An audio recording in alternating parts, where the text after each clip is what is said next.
안녕하세요. 김태훈의 현명한 투자자 방송 시작하겠습니다. 자, 본 영상에서 다루는 내용은 투자 권유가 아니며 각 개인의 투자 판단에 대한 책임을 지지 않습니다. 별도의 SNS 채널 가입을 유도하거나 투자 권유 및 유료 리딩 서비스를 홍보하는 불법 사칭 계정에 유의하시기 바랍니다. 자, 오늘은 네이버에 대해서 말씀드리겠는데요. 대표적인 우리나라의 인터넷 포털 업체이면서 또한 이 시장을 독과점하고 있는 업체이기도 합니다. 그런데 최근 들어서 이 외국의 빅테크들이 우리나라 그 온라인 광고 시장이나 이런 쪽을 침투해 들어오면서 시장 점유율이 줄어들고 있는 그런 모습이라 좀 걱정되는 그런 상황이기도 하죠. 지금 이 네이버 같은 경우는 이 서치 플랫폼 해가지고 검색 시장에서 강세를 갖고 있는데요. 하지만 이제 무엇보다도 이 회사가 이제 커머스 쪽에서 더 수익을 많이 내고 있는 그런 상황이기도 합니다. 지금 보시게 되면 그 서치 플랫폼이 이번 1분기에도 36% 매출을 차지하고 있고 커머스가 28%를 차지하고 있는데요. 이 커머스 쪽이 꾸준히 성장하고 있고 이런 커머스 쪽에서 AI 인공지능 AI 기술을 접목을 시켜서 더 빠른 이 소비가 더 이루어질 수 있도록 더 편리한 소비가 이루어질 수 있도록 만들겠다고 하는 게 이제 이 네이버 쪽의 설명이기도 하고 AI 기업으로의 전환은 이 서치 플랫폼도 하나의 큰 시장이지만 이 커머스, 핀테크 이런 콘텐츠 쪽 이런 쪽에서 그 말 그대로 이제 이 네이버가 AI 기술을 활용해서 고객들이 보다 편하고 쉽게 이러한 콘텐츠에 접근할 수 있도록 하겠다는 것이죠. 그래서 연결표가 손익계산서를 보면 매출 외형도 소폭 늘어난 걸 알 수 있고 영업이익도 늘고 있습니다.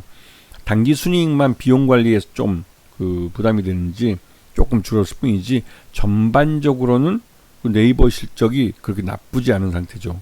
이건 왜 그러냐면 지금 우리나라는 국내 시장, 이 내수 시장이 경기 침체에 빠져들었습니다. 그렇기 때문에 이 경기 침체 속에서 이 정도 실적을 냈다는 건 대단한 것이죠. 물론 그도 그럴 게 이미 이 네이버 같은 경우는 이 시장을 독과점하고 있는 사업자입니다. 그렇기 때문에 자신들이 선점하고 있는 시장에서 이 경기가 침체하더라도 우선적으로 이제 그 실적을 방어해낼 수 있는 그런 그 시장 점유율과 실력을 갖고 있는 회사라는 걸 알 수가 있죠.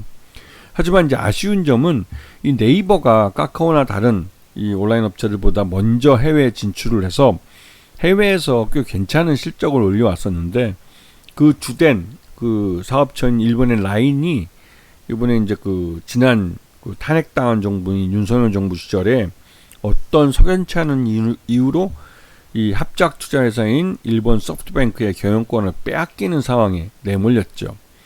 일단은 뭐 지분을 매각하지 않는 쪽으로 어떻게 얘기가 돼서 질질 끌면서 이제 버텨는 왔는데 그 사이에 일본 라인의 한국인 임원 이사회에 참여하고 있던 한국인 임원이 이사회에서 쫓겨났죠. 이게 되면 일본 라인은 이사회에 모두 일본인들이 차지하게 됩니다. 소프트뱅크 쪽에서 임명한 사람들이 차지하게 되는 것이죠. 그렇게 되면 그 한 축, 일본 라인의 한 축을 담당하는 이 네이버는 이 일본 라인 경영에는 관여할 수 없는 그런 상황이 됩니다.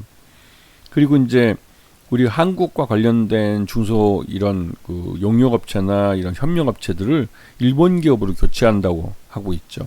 즉 일본 라인을 말 그대로 일본의 라인으로 만드는 그런 작업이 벌어지려고 하고 있습니다. 이렇게 되면 확실하게 네이버는 일본 라인을 만들고 사업을 키워오면서 지난 10여 년 동안 투자한 것들에 대해서 제대로 된 보상도 못 받고 회사를 빼앗기게 되는 것이죠.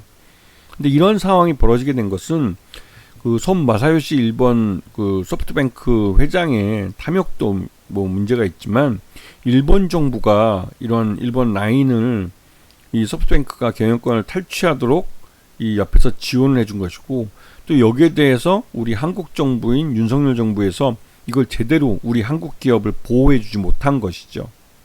그런데 요번에 우리나라가 이제 정권이 바뀌었기 때문에 이 이재명 정부에서는 이 일본 라인 사태를 어떻게 그 대응할지 앞으로 좀 두고 봐야 될 한일 간의 역사 문제도 중요하지만 이 기업의 경영권 문제도 굉장히 중요한 이슈가 되고 있어요. 그리고 일본 라인의 처리 문제는 일본에 진출해 있는 일본 기업들, 그러니까 외국 기업들이죠. 일본에 진출해 있는 외국 기업들에게도 관심의 대상이 되고 있습니다. 왜냐면 이게 그만큼 그 일본에서는 새로운 그 기술을 갖고 들어가서 일본 시장에 성공했을 때 과연 이게 일본 기업 국가가 나서서 일본 그 외국 기업의 경영권을 탈취해서 일본 기업에 주는 이런 나쁜 관행이 생기지 않을까 하는 우려되는 목소리, 그 시선들이 있기 때문에 이 일본 라인의 처리는 굉장히 중요한 이슈가 되고 있어요. 자, 우리나라 네이버는 국민연금이 지금 한 9.16% 지분을 갖고 있어서 단일 최대주주입니다. 하지만 블랙록도 한 6%를 갖고 있어서 2대주로 있고, 또 오너일가 쪽, 오너라기보다는 그 창업주 쪽이죠. 이쪽이 갖고 있는 지분은 그렇게 많지는 않습니다. 자, 그래서 이제 소액주주 비율이 73%나 되는 것이죠. 그리고 이제 최근 들어서 그 블랙록이 지난 연말에 지금 5%에서 6%로 지분을 늘렸다고 공시를 했습니다. 그럼 그만큼 네이버가 오랫동안 내수시장 침체로 인해서 주가가 많이 흘러내렸기 때문에 싸게 살 기회라고 여기는 것이죠. 국민연금도 마찬가지로 올해 3월 달에 발표한 공시 보면 8%에서 9%로 지분율을 늘린 걸 알 수가 있습니다. 자, 그리고 이렇게 된 이유는 이 네이버가 그동안 매년 한 5천억 정도 돈을 투자해서 R&D에 투자를 해서 만들었던 이 인공지능 거대 언어 모델, 이 클로버 X라는 건데요. 이게 이제 하이퍼 클로버 X라고 해서 이제 상업화된 모델이 나오기도 했는데, 그 전까지 이제 이런 그 인공지능 모델을, 한국어에 맞는 인공지능 모델을 개발을 해냈죠. 그래서 실제로 이게 그 기존에 나와 있는 해외 빅테크들이 만들어낸 거대 언어 모델들과 비교했을 때 결코 뒤지지 않는, 그리고 한국어로 되어 있는 곳에서는 오히려 더 경쟁력이 있는 그런 인공지능 AI 모델이라는 것이 검증이 되고 있습니다. 그래서 이 네이버는 이러한 자신이 자체 개발한 하이퍼클로버 X를 이용해서 기업들에게 다양한 서비스를 제공해 주겠다는 것이죠. 뭐 검색에도 그렇고 커머스에서도 그렇고 광고나 컨텐츠에도 마찬가지죠.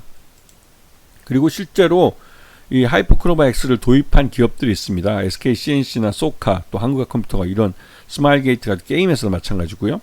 이런 업체들이 하이퍼클로버 X를 도입을 해서 자신들의 서비스를 좀 더 클래스가 있게 끌어올리는 그런 작업을 하고 있습니다. 이건 이제 하이퍼클로버 X는 그 개별 기업들이 하고 있는 사업에 맞춰주는 이 커스터마이징, 고객화 작업을 해야 되는 그런 AI 모델입니다.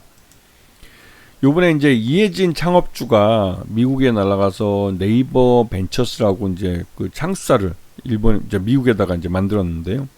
여기서 이제 이해진은 자신들이 이제 네이버가 향후 이제 AI 업체 중심으로 이제 그 전환을 할 것이다라고 발표를 했어요. 이거는 그 말 그대로 이제 그 네이버가 기존에 이제 그 온라인 서비스를 중심으로 해서, 온라인 상거래를 중심으로 해서 만들어줬고, 모바일을 통해서 점프업을 했다면, 요번에 이 네이버가 이제 AI 기술을 기반으로 해서는 이제 완전히 뭐 만개 글로벌 시장에 뛰어들겠다고 선언을 한 것이죠. 그리고 일본 소프트뱅크와 함께해서 일본 라인을 빼앗기는 이런 그 아직까지는 이제 결론이 나지 않은 상태지만 거의 반쯤 빼앗겨 버린 이런 상황을 맞이하면서 이 네이버 쪽은 미래 성장성에 대한 이 투자들을 안심시켜야 될 뭔가를 내놔야 됩니다. 그게 이제 하이퍼클로버 X라는 인공지능 AI 모델이 될 수 있을 것이고, 그리고 이게 한국어에 특화되어 있고, 이런 네이버는 한국인들이 지난 20여 년 동안 이 네이버의 이런 전자상거래를 이용하면서 쌓아놓은 그 빅데이터들이 있습니다. 그 빅데이터를 이용해서 이 인공지능을 좀 더 고객화 하겠다는 것이죠. 이거는 굉장히 큰 강점이기도 합니다. 네이버에게는. 다른 기업들이 그 미국의 뭐 빅테크 업체들이 들어와도 네이버의 이러한 빅테크들을 이용할 수 없으면 실제로 경쟁력이 떨어질 수밖에 없는 것이죠.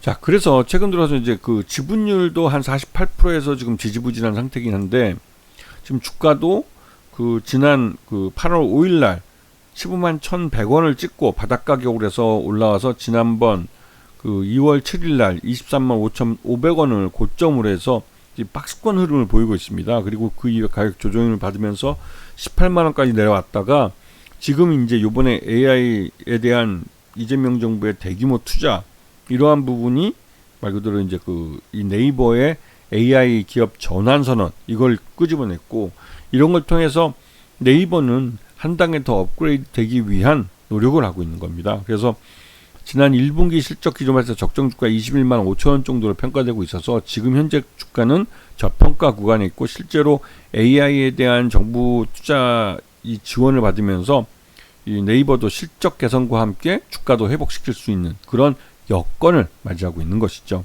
아시겠죠? 자, 오늘 방송 여기서 마치겠습니다. 감사합니다.